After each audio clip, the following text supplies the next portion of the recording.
En el nombre de Jesús, estamos en tu presencia y tú eres el que nos tiene que guiar en todo. Tú eres el que nos dio la vida y nos debemos a ti. Esta vida ya no nos pertenece, como el apóstol Pablo decía, ya no vivo yo, ahora vive Cristo en mí. En otras palabras, ya no decido yo, ahora decide Cristo, ya no opino yo, ya no elijo yo, ya no es lo que me guste a mí, ahora es lo que Cristo desea para mí. Haznos comprender, Señor, porque en vano estamos viniendo si realmente esto no llega y penetra en nuestro corazón. Es verdad que mejor aquí que en otro lugar, porque un día, golpe a golpe de martillo en la piedra, al final se romperá. Así es la palabra de Dios, que golpea la piedra. Pero que no perdamos el tiempo. Ayúdanos a retener tu palabra y a entender la importancia de hacerlo. De eso repercutirá y dependerá que nuestra vida sea fructífera o no. Y nosotros hemos sido rescatados, como dice en Juan 15, para llevar fruto. Gracias, Jesús. Eres digno que llevemos fruto. Y es lo que queremos hacer, para la gloria de tu nombre, en el nombre de Jesús. Amén. Bien, hermanos, estamos hablando de retener la palabra. Qué importante es retener la palabra. Vimos la semana pasada que en las 7 iglesias de Apocalipsis hay un énfasis de parte de Dios en todas ellas, de una manera literal a veces, y en otras no literal, sino de una manera simbólica, pero dice lo mismo el rema, de que hay que retener. Si tú retienes, nadie quita la corona. Si tú retienes, tú vences. Si tú retienes, serás columna. Si tú retienes, te daré la victoria. Si tú retienes, te guardaré de la prueba. Retener en el concepto de oír la palabra y ponerla por obra y guardarla y que nadie arrebate lo que es la voluntad del Señor para con tu vida. Nosotros sabemos, por ejemplo, Sansón es un caso que no retuvo la palabra. Él andaba en lo que Dios no quería y eso produjo que Sansón no fuera tan productivo como podía haberlo logrado. Es verdad que en un solo día, el último día de su vida, derrotó a más filisteos que en toda su vida, pero su vida podía haber sido muchísimo más productiva. Amén. Está claro. No pase eso con nosotros. Por eso Dios nos está hablando tanto de la retención de la palabra. Vamos hoy a Hebreos, vamos a buscar el libro de Hebreos, que vamos a estar ahí un poquito para entender la trascendencia, la importancia que Dios nos está sembrando con esta palabra, con esta instrucción. Cuando Dios insiste en una palabra es porque tiene un plan. Y nos dice Hebreos 3 en el versículo, vamos a empezar un poquito en el versículo 7, habla de un reposo para el pueblo de Dios, habla de una vida de paz. Miren, el ser humano anda en desconcierto, no solo por el coronavirus. Ya hemos hablado mucho de que todas las pastillas de ansiolíticos que la farmacéutica ha hecho, de 10 años, es la cifra de hace unos 10 años, estábamos en la otra iglesia y nos vinimos aquí en el 12, aproximadamente unos 10 años, 8 años, se podría llegar a la luna pastilla a pastilla, o el Kilimanjaro, la cordillera del Kilimanjaro, estaría una montaña de pastillas de ansiolíticos, pero eso no da la paz. Te duerme tus sentidos, te anestesia, te hace no pensar, te droga, pero no te da la paz. Es una paz artificial. Pero cuando tú vas a las prisiones, que ahora estamos volviendo a entrar, cuando tú vas a las prisiones y te das cuenta que las personas, y cuando vayáis lo vais a ver, que se les predicó la palabra en el tiempo del confinamiento, a pesar de los problemas, han retenido, han sido diferentes, han dado un resultado distinto. Han visto la mano del Señor, a diferencia de sus compañeros en prisión. Uno se da cuenta que lo que nosotros predicamos no es una fábula ni un cuento, es real, es poder. Yo lo conté, en Sangonera ocurrió que la primera vez que entré, después de la pandemia, me contaron cómo una persona con lo que es la tapadera de una lata de comida, pues, de anchoas o de lo que sea, con la tapadera se cortó el cuello y murió. Y en el mismo módulo habían varias personas que venían al culto antes de la pandemia y ellos daban testimonio de que las personas querían suicidarse porque al no poder ver a la familia, que es su único consuelo por el aislamiento, al tener miedo porque no tienen fe, aún los más duros se desmoronaban. Pero ellos habían sentido, por eso no es en vano el trabajo, no es en vano que la radio esté emitiendo, no es en vano cuando estamos transmitiendo también por vídeo, no es en vano. La palabra toca y aquellos que la retienen ven el fruto, el que no. Y es curioso cómo daban testimonio, y los que ahora van a empezar, que estamos preparando las autorizaciones para volver a los que ya están autorizados, estamos viendo precisamente cómo hay poder. Y cuando fuimos, un compañero y yo, el lunes pasado, ayer, esta semana no, la anterior, y entramos, en módulos que siempre habían 5 o 6 personas como el 5, se apuntaron 15 y 17. Hambre de Dios. Entonces, no es en vano el trabajo, pero el fruto viene cuando se retiene la palabra. Si no hay retención de palabra, no hay fruto. Y eso lo vemos en todo lugar. Pero nosotros somos diferentes a los que están en el mundo y tenemos que entender, Dios nos tiene que revelar que más prioritario que cualquier otra cosa en nuestra vida, yo sé que esto no gusta a una persona no comprometida, pero más prioritario que nada en esta vida debería de ser el compromiso con el Señor. Cuando el pastor Gustavo está exponiendo, a mí me ha pasado, Dios ha detonado en mí, yo guardo la intimidad, si yo no puedo fluir, pero es verdad que desde que empezó con el primer mensaje, desde el primer día a consecuencia de ese mensaje, sin despertador, yo estoy madrugando muchísimo, como él compartió, yo no he hablado esto con él hasta que él lo dijo. Luego, Dios tiene algo con nosotros como pueblo, y tenemos que retener la palabra. Hay una parte que la pone Él. Pero si yo cuando me despierto todas las mañanas, de noche todavía, digo, bueno, voy a quedarme un poco más, ya estoy negando lo que Dios quiere hacer en mí. No sé si me explico. Entonces tenemos que, Dios hace la obra, pone el querer como el hacer, pero tú tienes que estar dispuesto a pagar el precio. Igual pasa con la palabra. Dios nos da la palabra idónea, pero si no la retenemos no va a producir fruto. ¿Entendemos eso? Ahora, vamos a Hebreos 3. Y nos habla desde el 7.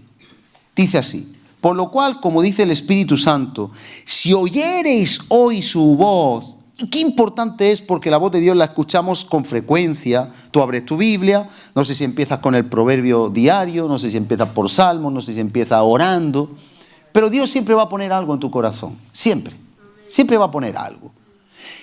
Yo no sé tú, pero yo cuando algo he hecho mal o algo estoy haciendo mal, Dios me lo dice siempre. Pero hay veces que yo no quiero escuchar o no he querido escuchar. Porque tenemos una cosa que se llama orgullo. Aquí nadie tiene orgullo, solo yo, pero hay un orgullo. Y el orgullo dice, no. Bueno, ya más tarde. Bueno, otro día. Bueno, ya habrá tiempo. Siempre una excusa. Pero oímos la voz de Dios. Lo que pasa es que nuestro orgullo sale en defensa, porque muchas veces la voz de Dios nos va a incomodar. Tenemos, y los que han hecho la escuela bíblica lo saben, tenemos carne y tenemos alma. Y nuestra carne y nuestra alma no son aliados del espíritu pacíficos. Son enemigos del espíritu. Son enemigos de la obra de Dios. Ejemplo. Imagínate lloviendo una granizada terrible, las alcantarillas sacando agua, frío en la calle y viento. Miércoles a esta hora ir al culto y vienes cansado o cansada del trabajo. ¿Qué te apetece? A lo mejor te apetece venir, porque estás en el espíritu seguro, porque si no, no te va a apetecer. Pero tu carne y tu alma te lo va a poner difícil. Ahí lo vemos claro, porque todo... te voy a poner un ejemplo más claro, y ustedes ahora no se me hagan los santos, porque más de 25 no estamos nunca los sábados en oración. Claro, si no lo saben, no lo saben. A través de Zoom quedamos a orar. Y no hay más de 25 con los de San Pedro. ¿Dónde están los otros 180? Unos pueden estar trabajando, yo no digo que no, pero mi pregunta es, ¿cuántos estarán durmiendo? Unos cuanticos, ¿verdad? Por lo menos 10, ¿verdad? Si contamos todas las iglesias, ¿dónde estarán los otros 350 o 400? De los que no se congregan tenemos muchos. Y la cuestión es, ¿estamos anteponiendo la voluntad de Dios a la nuestra? Seamos sinceros con nosotros mismos sin responder. Es que no me apetece, es que no es lo mismo, es que no lo siento igual. Pero ¿y Dios cómo lo ve? Entonces, oímos la voz, pero ¿sabes qué hacemos? Endurecer el corazón. Vas a 160 por la carretera y te dice tu mujer, por ejemplo, va muy rápido. ¡No! No que va. Te para la policía. ¿Qué? ¿Tiene usted prisa? ¿A cuánto iba? A 120. Y sabes que te habían llamado la atención.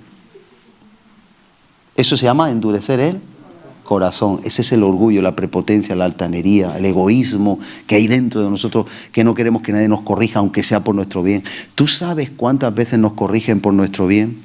Profesores, padres, autoridades espirituales. ¿Y cómo tomamos la corrección? Entonces, la palabra de Dios también nos dice cuál es el camino por el que tenemos que ir. Pero nosotros queremos, cada uno, en nuestra naturaleza humana, escoger nuestro camino y que sean las cosas como nosotros queremos. ¿Verdad? ¿O no? Ustedes ya alcanzaron la perfección. Pero para los que no, le predicamos hoy. Y entonces dice, si oyes hoy su voz, y esto lo dice el Espíritu Santo, dice el 7. Si oyereis hoy su voz, y todos los días oímos su voz, y si tú enciendes una emisora de radio, si tú enciendes un canal de televisión, si tú abres una Biblia, si tú te pones hasta el versículo del día, ya te está Dios hablando. Y lo poderoso de la palabra de Dios es que como la palabra de Dios no es natural, sino espiritual, es que aunque un versículo te hable de la grandeza de las obras de Dios, tú tienes un problema y te ministra tu problema. Porque la palabra tiene profundidad, no es literal. No es en un lugar de la Mancha, sí, Castilla-La Mancha, de cuyo nombre no quiero acordar, que no se quiera acordar del nombre, no lo quiere decir. No. La palabra de Dios tiene profundidad. Y cuando tú tienes un problema, es medicina para tu problema. Aunque no sea el versículo idóneo, ya te está ministrando. Ya está aumentando tu fe, como cuando tú riegas una maceta que se está secando y le echas agua y notas cómo la maceta lo agradece. ¿No lo has notado nunca? Parece que le han metido un suero vitamínico. Y aunque está pachucha, pero parece que se mejoró. Pues así es con nosotros la palabra. Pero cuando la oímos de verdad y no endurecemos el corazón. Porque yo he visto muchas personas, y me ha podido pasar a mí también, que cuando la palabra de Dios me ha hablado lo que no me interesa, me enfurezco. O tú no. Nos ponemos rabiosos, nos ponemos de mal humor. Porque hay todavía mucho orgullo que tiene que desaparecer. No endurezcáis vuestros corazones. Ahora, lo bonito es que Dios nos da la palabra, pero el que endurece el corazón es el hombre, y eso nos tiene que servir para examinarnos. ¿Por qué endurecemos el corazón? ¿Por qué hay entre nosotros a veces, yo creo que cada vez menos, ¿no? Pero a veces, cuando estábamos más tiempo juntos, ahora ya nos vemos nada más que en las reuniones, pero cuando comíamos juntos y todo eso, ¿por qué a veces, una vez al año, había algún roce entre un hermano o una hermana? ¿Y por qué había eso? Porque endurecemos el corazón, lo endurecemos. Porque si no endurecemos el corazón, todo es un bálsamo. Y la palabra es la que tiene que entrar en nuestro corazón sin que sea un frontón, sino tiene que ser un buen terreno que se empape de ella. Y entonces dice, como en el día de la provocación, en el día de la tentación en el desierto, donde me tentaron vuestros padres y me probaron y vieron mis obras 40 años, vieron milagros 40 años, vieron el poder de Dios 40 años, pero no les sirvió para convertirse ni un solo día. Los milagros no tocan el corazón. Los milagros no cambian las personas. Los 9 leprosos que fueron sanados por Jesús no se convirtieron a Jesús. Solo uno vino a Él. El que Dios haga un milagro no es matemáticamente indicador de que ya la persona se convierte, porque somos ingratos y desagradecidos. Entonces tenemos que entender que ellos vieron las obras y como vamos a ver, aunque vieron las obras y el poder de Dios, no conocieron el corazón de Dios. No conocieron su corazón, no conocieron que Dios merecía obediencia, merecía unas orejas grandes para oír, captar como parabólica la palabra y un corazón grande para retener la palabra. Y ese es el problema en toda la historia de la humanidad de la iglesia, que a veces no retenemos la palabra, hermanos. Conocemos la palabra. Yo sé que termina un culto y no lo digo de una manera ni mofándome ni nada, pero todos conocemos palabras y todos podemos dar consejos. Yo sé que todos podemos dar consejos. Para eso estamos aquí, para aprender. Pero lo que hay que hacer es vivir el consejo. Lo que hay que hacer es tener el corazón. Predicar puede predicar cualquiera. Vivir solo los que están enamorados del Señor. Solo los que son un sacrificio vivo. Predicar, predica mi teléfono móvil si tú quieres. Predicar, predica un ordenador. Predicar, predica hasta un loro. Le enseña un versículo y te lo dice. Pero vivir la palabra de Dios no lo hace un móvil, no lo hace un ordenador y no lo hace un loro. Y muchos cristianos tristemente tampoco. Triste, pero cierto. Es una realidad. Entonces debemos de entender que la palabra de Dios no es para tenerla en la mente, sino para ponerla por obra, para examinarnos y para dejarnos transformar. Y déjame decirte que nosotros mismos podemos estar convencidos de que lo estamos haciendo bien, pero si no estamos sujetos a autoridad y a la palabra, nos estamos engañando a nosotros mismos. Nadie puede andar como llanero solitario. Todos tenemos que estar unidos y bajo autoridad. Y el que no se deja corregir, no se deja en las manos del Señor. Y no va a encontrar nunca la paz, no va a encontrar nunca el reposo.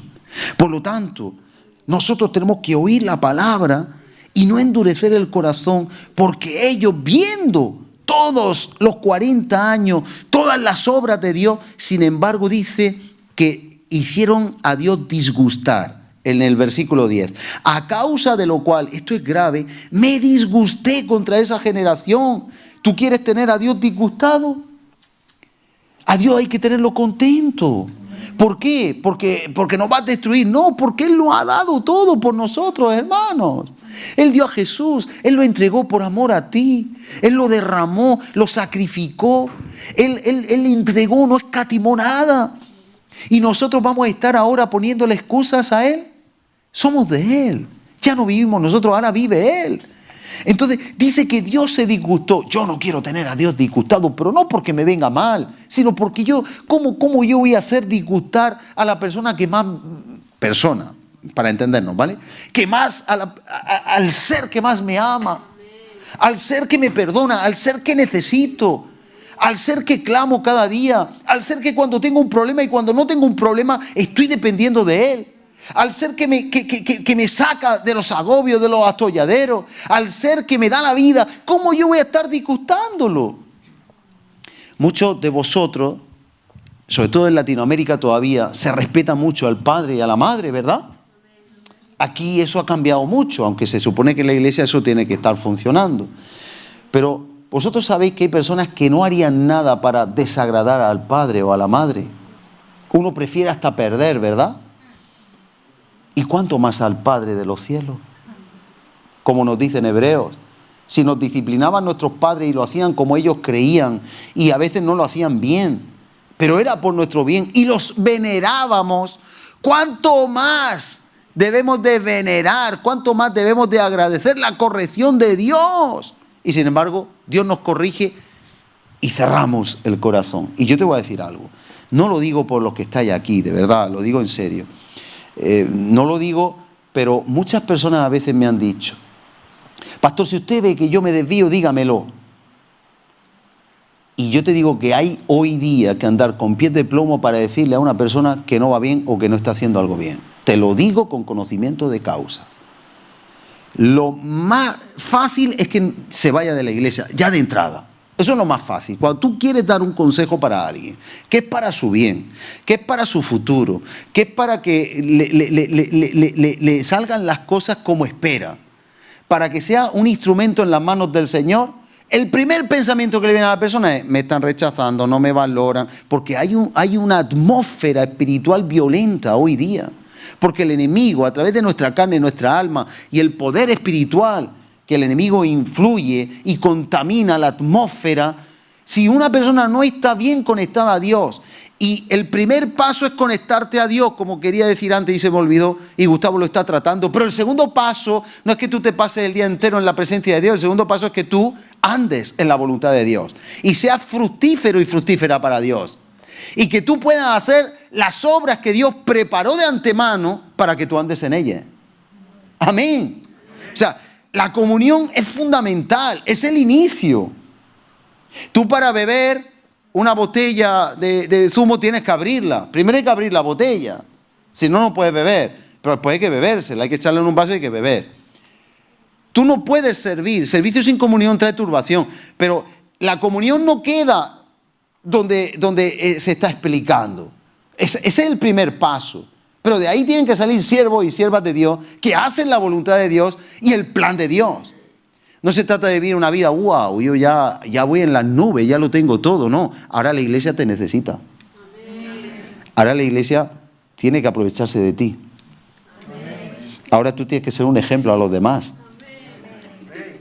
Eso ya lo logré, ya tengo comunión, ahora vivir la vida. No, ahora eres un instrumento útil. Ahora eres un instrumento en las manos del Señor.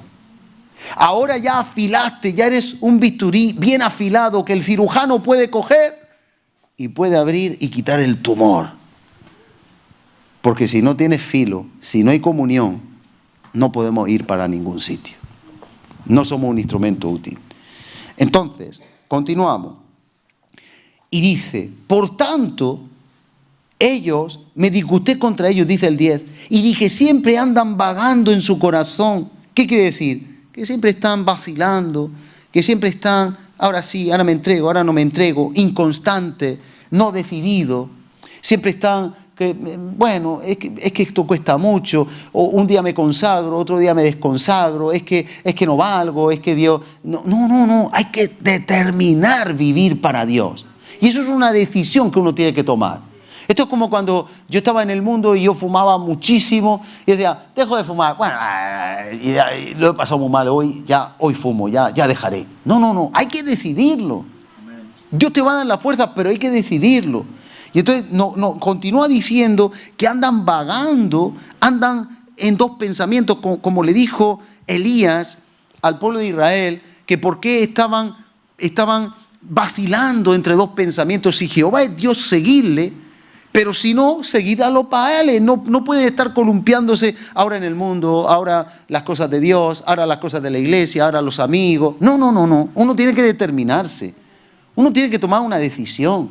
Si tú quieres ver tu vida fructífera para Dios y tú quieres tener una honra eterna con Él, que Él lo merece igualmente, aunque no te dé nada, pero es lo que Él merece, debemos entonces posicionarnos. Y entonces dice: siempre andan vagando en su corazón y no han conocido mis caminos. Sí sus obras, sí los milagros, sí el poder, pero no sus caminos, no sus propósitos, no los designios de su corazón. Y yo de verdad admiro cómo Dios nos dejó el libro de Job para ver un hombre que estaba perdiéndolo todo y todavía esperaba en el Señor. Se postró y adoró. Y aunque Él me matare, en Él esperaré. Job conocía, y no conocía como conoció, porque él dijo: ahora te conozco. De oídas te había oído. Pero él conocía que aún en lo que estaba sufriendo había un propósito del Señor. Aún en lo que él estaba sufriendo, y era un sufrimiento que por nadie pase, la pérdida de todo lo que tuvo terrenal, aún la salud y su integridad física, pero él se aferró a Dios y creyó en los propósitos de Dios. Y entonces dice, ellos 40 años conociendo mi poder, se abre el mar rojo, cómo les doy el maná, cómo les doy codornices, cómo los sano, cómo no se envejecen los vestidos, cómo no se deteriora el calzado. Yo siempre con ellos. Pero ellos no conocieron jamás mi corazón. No conocieron mis caminos, por donde yo los quería llevar, cuál era mi voluntad. Es como los hijos rebeldes. Miren, esto lo van a entender los que son padres. Son como cuando los hijos se puedan poner rebeldes, o hay hijos rebeldes en las familias, sobre todo no de la iglesia. Y los padres dan la vida por ellos. Y los padres le dan el consejo y los hijos se revuelven. ¡Ah! Tú me haces la vida imposible. ¿Qué va a querer un padre y una madre en condiciones normales? Pues lo mejor. Y los hijos se rebelan. Así estaba el pueblo de Israel. Y un padre, una madre con un buen consejo, mira hijo, hija, haz esto. Siempre me estás criticando. No, se ha perdido el respeto, se ha perdido la referencia. Está el ambiente tan tóxico en este tiempo. Pues eso nos está pasando también como pueblo, y ya les pasaba al pueblo de Israel. Dios necesitaba un pueblo para moldear, no un pueblo para pelear. Y peleaban con Dios. Entonces dice que eso les disgustó y que además juró en su ira, el 11, no entrarán en mi reposo. ¿Qué quiere decir? Que no iban a tener paz. Ya lo estudiamos esto hace años, pero voy al grano de la retención. Mirad, hermanos, que no haya en ninguno de vosotros, corazón malo de incredulidad. Es decir, tomar la palabra como algo vano, no retenerla. ¿Por qué no retenemos la palabra? Porque somos incrédulos a la palabra. Porque decimos, bueno, eso no es tan importante para mí, eso ya me lo conozco, ya Dios lo hará. Eso es incredulidad, hermano. Cuando una persona toma en serio la palabra tiene poder. ¿Qué decía Jesús? Si crees, puede. Levántate. ¿Qué tiene que hacer el cojo? Creer y levantarse. Pero si no se levanta... Cuando tú recibes una palabra en la iglesia, tienes que creerla. Y por la fe y la paciencia se le dan las promesas. Pero tienes que creerla. Y tienes que retenerla. Como decíamos ayer en la escuela bíblica con Abraham y Sara. Creyeron contra todo pronóstico, contra toda probabilidad, contra toda posibilidad natural. Pero al creerla, porque si Abraham no lo intenta con Sara, no hubieran tenido a Isaac. Tuvieron que creer. En esperanza contra esperanza, como Moisés, pero tuvieron que creer. Amén, ¿entendemos eso? Entonces tú crees a la palabra de Dios. Cree que tu familia va a venir a los caminos del Señor. Lo veas tú o no, van a venir. Créelo, que se active. Tú tienes que creer de alguna manera que solo creyéndolo y no viendo la realidad actual es cuando va a venir. Tienes que creer que todas las cosas que Dios dice en su palabra para ti, para tu familia, para el propósito de tu vida, eso va a llegar un día. Porque si nos quedamos atrancados, no tenemos por qué verlo, se desactiva. Es como sacar de una pistola la bala, aunque le dé al gatillo ya no hay capacidad de defensa. De modo que dice, mirad que no haya corazón malo de incredulidad para apartarse del Dios vivo. Antes exhortaos, ahora con casco y protección, porque esto de exhortar, vamos a poner animar. Animaos los unos a los otros cada día, entre tanto que se dice hoy, para que ninguno de vosotros se endurezca por el engaño del pecado. Yo lo he dicho muchas veces, hermano, cuando alguien te llegue, ay, mira, mira cómo me han tratado a nivel iglesia. Lleva cuidado, hermano, hermana. Porque los que supuestamente le han tratado mal, que puede ser, pero eso hay que verlo. Hay que oír las dos partes. Los que supuestamente le han tratado mal, pueden haber cometido un error. Pero el murmurar, criticar y juzgar, sin saber además, y desde un punto de subjetiva, es un pecado gravísimo también. Y eso lo único que hace es que haya pecado que nos lleva a la incredulidad. Porque estamos pecando. Es un ejemplo. Entonces, tenemos que aprender a sujetarnos, a someternos, a ser obedientes, a recibir la palabra, saber agachar la cabeza, saber vivir en humildad, en hermandad, saber vivir en amor. Amén. Y el que ama a su hermano está amando a Dios. Ahora, dice, porque somos hechos participantes de Cristo. Escucha, somos hechos, ya lo vimos hace poco, de la naturaleza divina. Participantes de sus aflicciones, de su naturaleza, de su gloria, de su herencia, de sus promesas. Somos investidos de Cristo, participamos de Él. Participamos del cuerpo de Cristo, también de la iglesia, pero todo eso a fin con tal de que retengamos. Ahí vemos otra vez. Hay que retener firme hasta el fin nuestra confianza del principio. ¿Y cuál es la confianza del principio? Que Jesús es el Señor y nosotros somos sus siervos. Hay que retener esa confianza. Hay que retener la palabra. Hay que retener el evangelio. Hay que retener el amor de Dios que está descrito en todo el evangelio, en la palabra. Y continúa diciendo, entre tanto que se dice, si oís su voz, lo dice por segunda vez, no endurezcáis vuestros corazones como en el día de la provocación que provocaron a Dios por hacer eso. Y entonces vamos a saltar un poquito más adelante, dice el 18, y a quienes juró que no entrarían en su reposo, sino a aquellos que desobedecieron. Es decir, como principio bíblico, aunque esto es el Antiguo Testamento, el principio está vigente. Los desobedientes no tienen paz. Huye el impío sin que nadie lo persiga, pero el justo está en paz, confiado como un león. Dice un versículo en el Antiguo Testamento, no hay paz para el impío. No hay paz. Dice en Salmos, mientras callé en el pecado, se envejecieron mis huesos. Es decir, el pecado hace envejecer por dentro. El pecado hace secar los huesos. Dice que el verdor, la vigorosidad, la capacidad de echar hacia adelante se convirtió en un desierto, en un sequedal. Pero dice, pero mi pecado te declaré y no encubrí mi iniquidad. Es decir, cuando viene el arrepentimiento, cuando viene el corazón que quiere obedecer a la palabra, y entonces dice que ahí sí vuelve otra vez la liberación, vuelve otra vez la alegría y el gozo. Entonces, hermanos, la palabra de Dios es para retenerla y nosotros tenemos que retener la palabra de Dios para participar de su naturaleza, pero además también dice que no van a entrar en reposo aquellos que desobedecen. Y no pudieron entrar en la tierra prometida, en las promesas de Dios ahora para ti y para mí, en lo que Dios tiene para ti y para mí, para la iglesia. ¿Por qué? Por incredulidad. ¿Y qué es la incredulidad, hermano? En este caso, como estamos viendo, el no darle el valor debido a la palabra de Dios. No creer sus promesas, no creer sus mandatos, no creer lo que la Biblia dice. Eso es incredulidad. La incredulidad no es solo que uno, yo ya creo porque yo ya soy cristiano, voy a la iglesia. No. Vamos a ver tu vida, a ver si tú crees o no. ¿Por qué tú estás haciendo esto si la Biblia dice que no? No, es que Dios... No, eso es falta de temor. Tú eres incrédulo.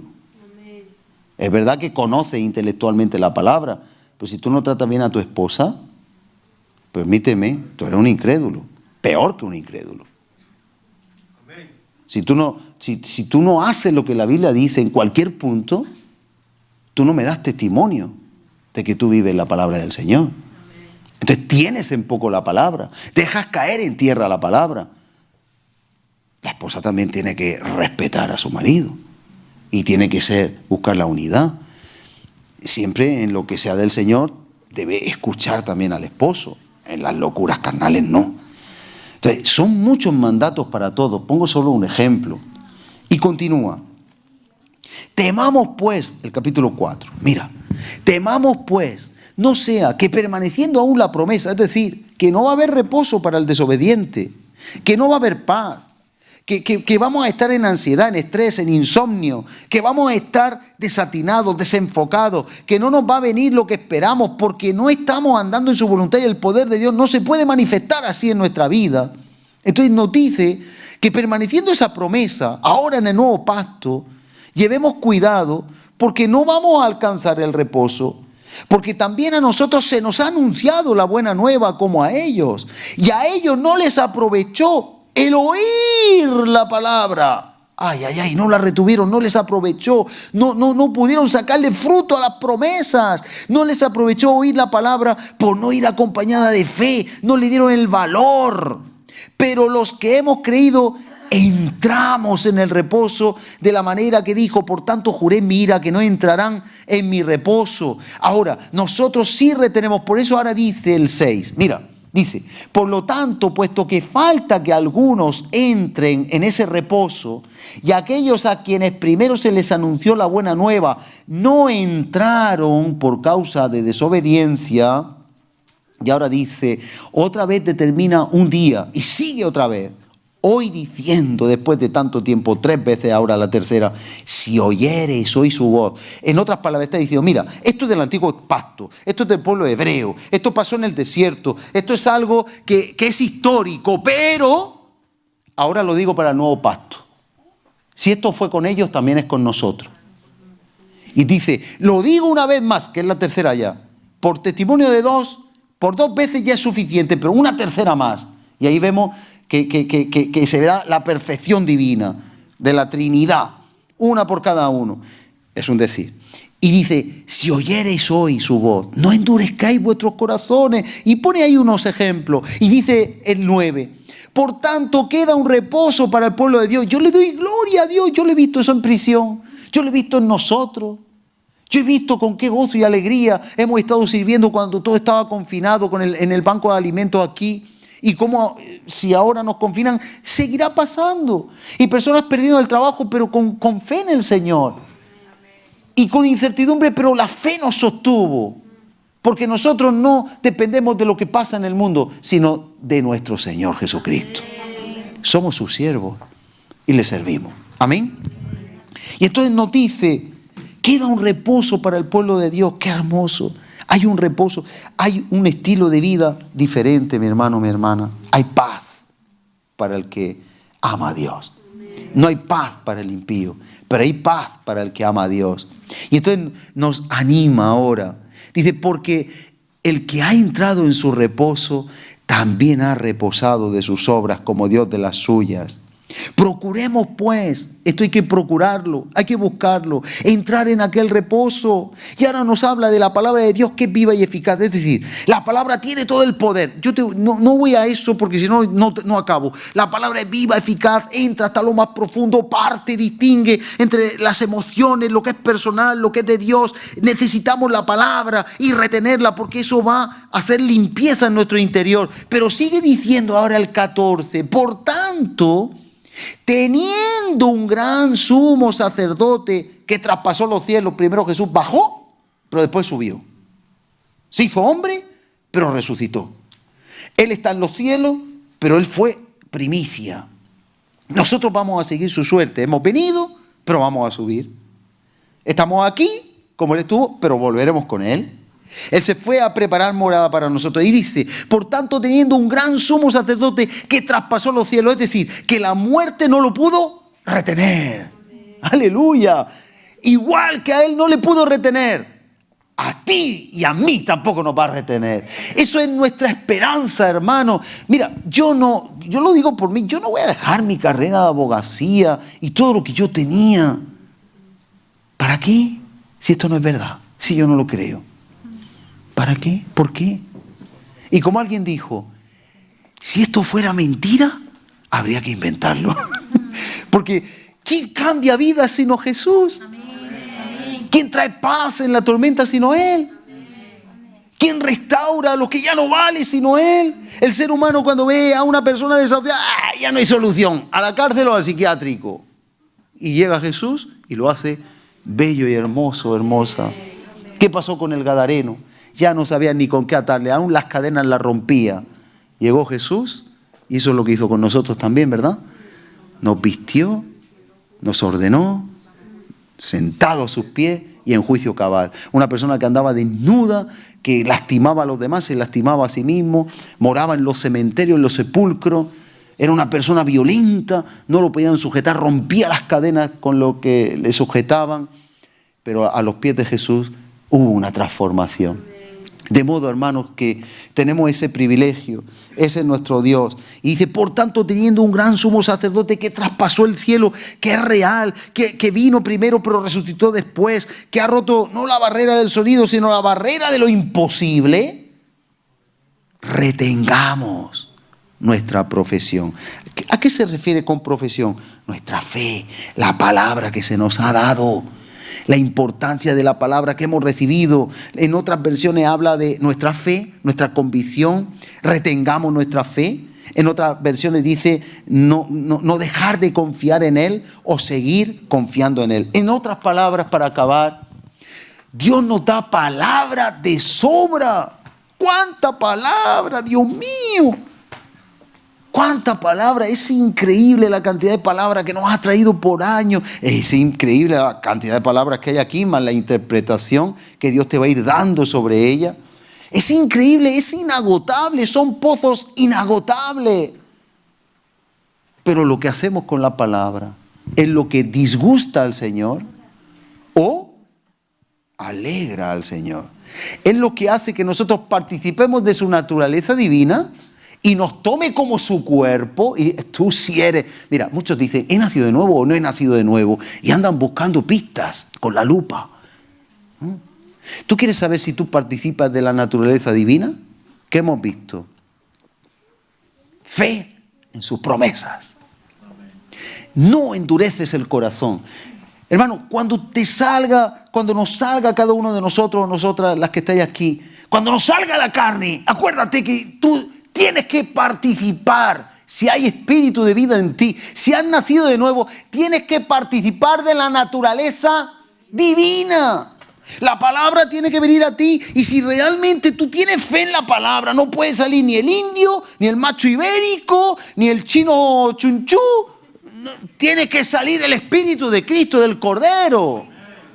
No podemos ser una cabra loca, desbocada, tenemos que ser bueyes. El indio apache, hay de todo, ¿no? Pero tú sabes. Lo importante es que seamos los que tenemos que ser, hijos de Dios. Entonces, participamos de la naturaleza divina, como hemos visto. Pero además tenemos una profesión que es una fe, una vida en fe, que nos hace traspasar los cielos. Y además nos hace traspasar los cielos no solo cuando muramos. ¿Qué dijo el apóstol Pablo? Que había estado en el cielo, en la presencia del Señor. Está hablando en el Espíritu. Pero tenemos puertas abiertas. Cuando de verdad tú retienes la palabra, crees a la palabra, le das valor a la palabra, te examinas en la palabra, no solo estás participando de una naturaleza divina, sino que tienes libre entrada de verdad, que luego habla ahí de la libre entrada al trono de la gracia. Y creemos, hermanos, creemos que todos entramos al trono de la gracia, pero yo te digo hoy algo y yo te reto, y no me lo tomes a mal, no todos entran al trono de la gracia. Algunas veces, como el fariseo, el publicano, oraba consigo mismo, con orgullo, altivez, falta de perdón, rencor. Tú no estás ante el trono de Dios. Estás ante tu trono. Y puedes sentir un abrazo y un cosquilleo, y el mismo Satanás te abraza. Sigue así, machote, machota, de rechupete, no hay otro ni otra como tú. Y sale de la presencia de Dios, del Dios yo, con fuerza. Y a todos los que ven los pisas como cucarachas. Pero no sabes quién soy. Déjame que... Y ven a la iglesia a servir, y en vez de servir, los pone a todos a hervir. Y a parir. Ese no es mi Dios. Mi Dios me hace participar de su naturaleza divina, de cordero, mansedumbre, templanza, amor, gozo, paz, fe. Su palabra se hace rema en mí. Y entonces no solo eso, sino que me hace traspasar el cielo. Me hace llegar al trono de la gracia. Y me hace ver cómo Él es. Y de cómo Él es, yo me lleno, me impregno y me transforma. Te voy a decir algo.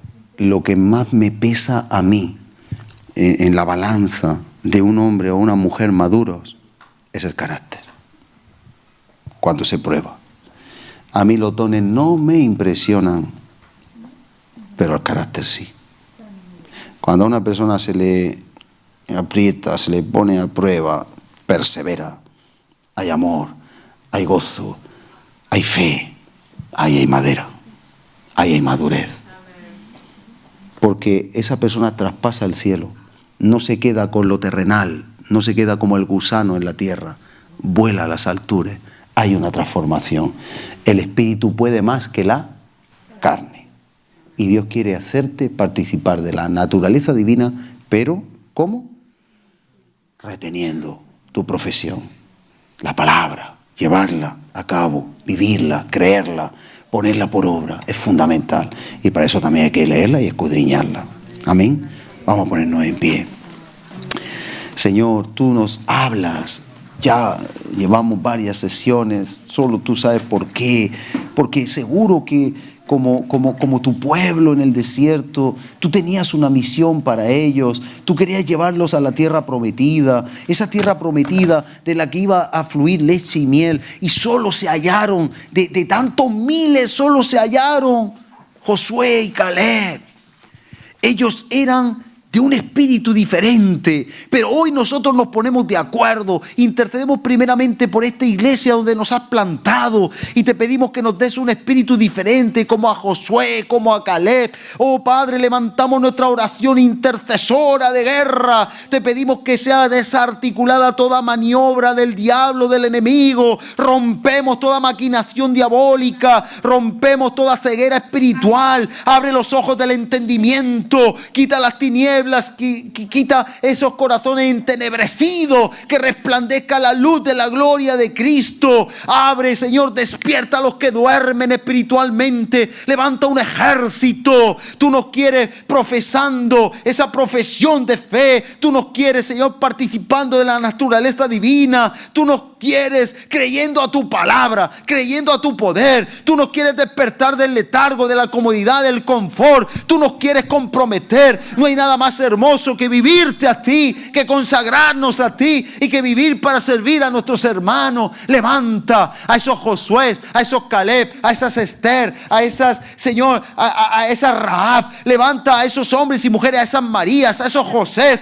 Levanta a esos Timoteos. Levanta, Señor, a todos aquellos que están dispuestos a poner el reino de los cielos antes que su propio reino, a traspasar los cielos, a traspasar las circunstancias difíciles y llegar a tu presencia, y no como el publicano orar con ellos mismos, sino que salgamos de tu presencia justificados y habiéndote agradado, porque no solo hemos conocido los milagritos, no solo hemos conocido lo que te hemos pedido, sino que hemos conocido tus caminos, tu voluntad y tus propósitos.